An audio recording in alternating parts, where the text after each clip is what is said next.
In 1776, the year Phoebe Fraunces was 13 years old, her father gave her a very dangerous job. Phoebe was going to be a spy. At that time, most black people in New York were slaves, but Phoebe and her family had always been free. Phoebe's father, Samuel Fraunces, owned the Queen's Head Tavern. The Queen's Head was a popular eating and meeting place. George Washington, who was now General George Washington, Commander-in-Chief of the American Army, had dinner there when he visited New York. So did John Adams. Many people met there because they knew it was a safe place to talk. In 1776, the war had begun, and there could be trouble if a person were caught talking against the king. But the Patriots knew that Samuel Fraunces could be trusted. So they held meetings at his tavern and discussed their secret plans, and Sam Fraunces never let on that he knew any of them. One morning in April 1776, Sam and his daughter Phoebe were sitting side by side in the long dining room of the Queen's Head.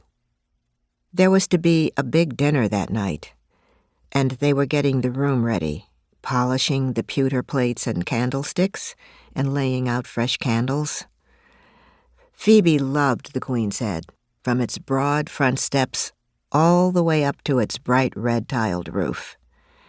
But this room, called the Long Room, was the room she loved best, with its neat tables and chairs, its fireplaces and its big windows.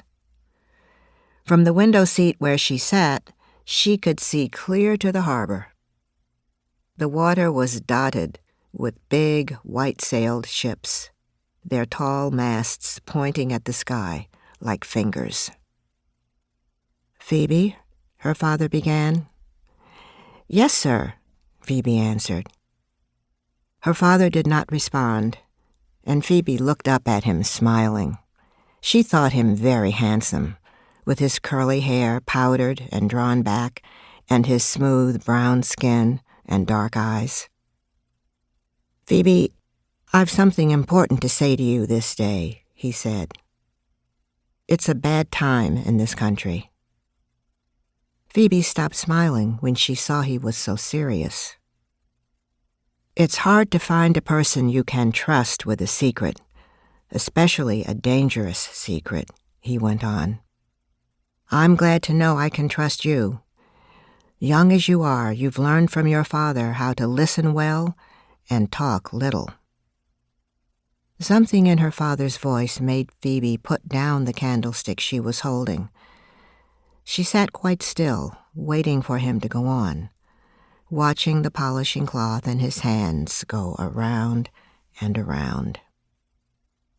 "I have a great fear in me," he said slowly, "that our General Washington is in dread danger.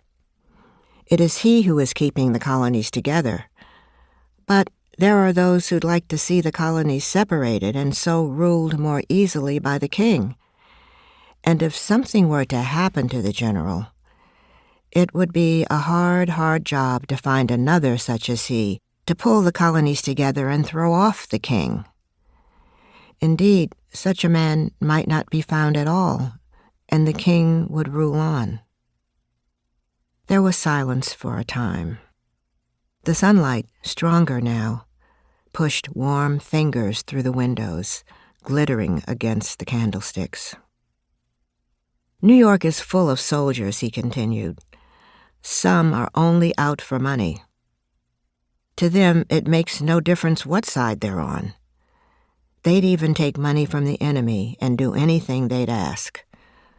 Some such scoundrel might be paid to kill the general."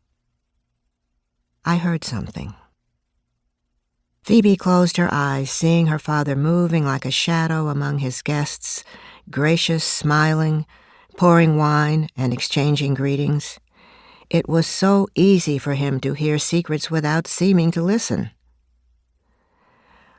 "What I heard could cost my life, daughter, And the generals as well, her father said quietly. Phoebe, I need your help.